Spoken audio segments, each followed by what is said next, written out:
I think first 15 minutes it was decent, and then we allowed them to have a little bit too much possession. We were chasing, so every time we got the ball, we were pretty tired, and I think we didn't do a good enough job of putting pressure on them. And it's on me as well to get the line higher, just to make sure that Enzo and Pasher and Ronaldo can put pressure on, because if we don't get that line up, there's too much of a gap. So second half we came out flying, but giving away an early goal once again, trying to climb a mountain. So it's unfortunate, and I think we played better this game. I think if we continue to move the ball the way we do and create the chances that we create, I think we'll get better results. So obviously, training facility is grass, and then you come out to the turf. It's usually 20 degrees hotter on already a hot day. On top of dealing with different bounces than maybe you're used to, was there any kind of challenges that go with that? Uh, as well, we've been here long enough. I think we should know the surfaces, because it is different. It is very very different to train on grass every day and then play on games on turf on game day. And the field moves faster when it's wet, but when it's not wet, it bounces and it slows down and like picks up. So it is different, but at the end of the day, I think both teams are playing on the same surface, so it doesn't really matter. So when we spoke to you on Wednesday, you mentioned like how eager you were to come back out here to like set things right after a disappointing performance. How pleased are you with the response from the team? Uh, Honestly, I'm still disappointed. I just want to win. I think we all show up every day to get results, and I know going down and coming back is great, but I think we need to establish the first goal and maintain that, and I think results will come. But performance was better in my opinion, but still disappointed because we didn't win. And this is our home field, and we're trying to make this our fortress. Okay, and then you came out slow in both halves. Have you any idea why that is and what you can do to fix it? It's a great question.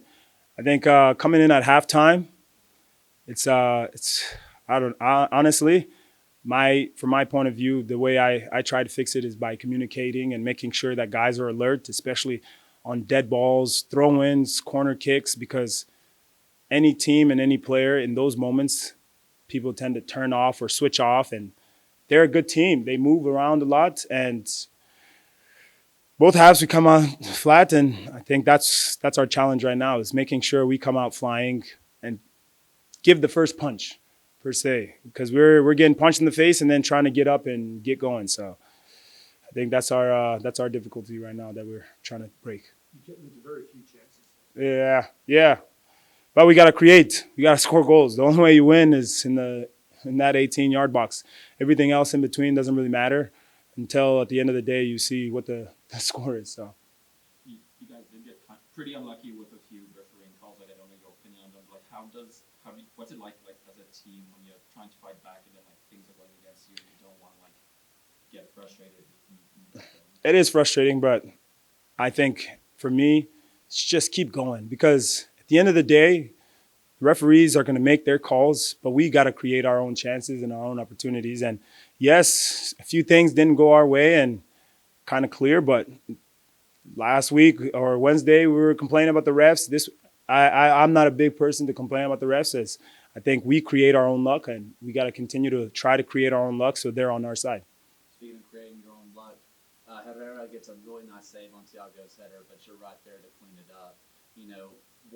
What did you kind of see as it all kind of played out?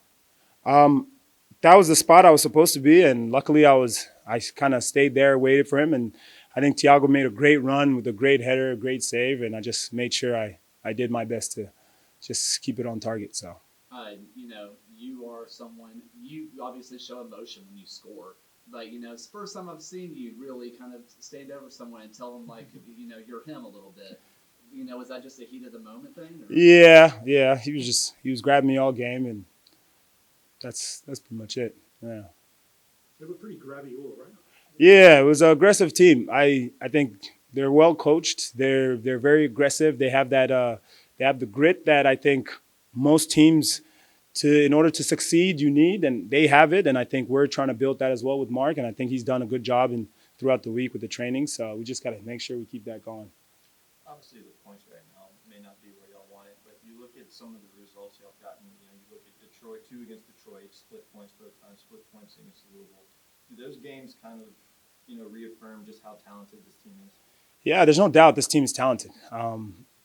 And I hate, for me, it doesn't matter how talented you are. It's the mentality and work effort that we have to add on to that talent, because everyone says, "Oh, we're talented, we're talented," and I agree. We're very talented. We got incredible players. Don't get me wrong, but now it's the mentality and effort that adds to it that will get you results. And you had one youth dealt today, shielding the back four. Just what did you make of that Wednesday? He played well. He played well. I know he's not used to the heat. He's not used to the turf, so he was he was struggling a little bit at the end, but I think he played very well and helped us as much as he could.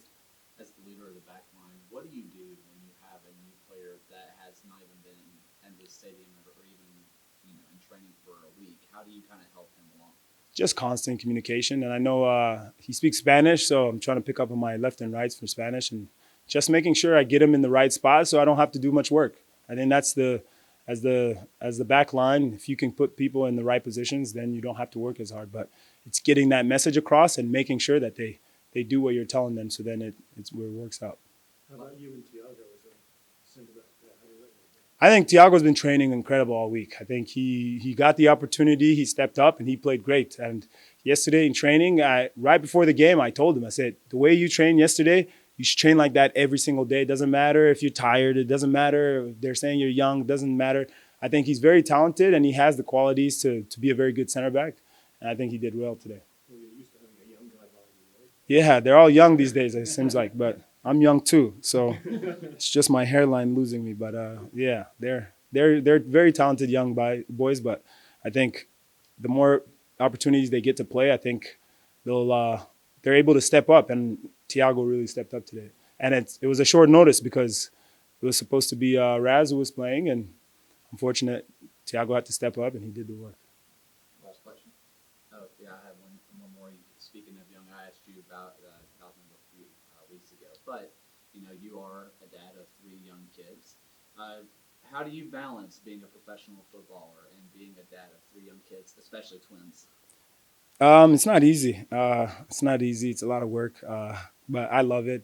I've always wanted to be a dad. I've always wanted to make sure that I can give the love that I have for young men and young women to my own children. So it's a huge blessing, and I'm very blessed to have kids. And I think it pushes me even harder when I get on the field.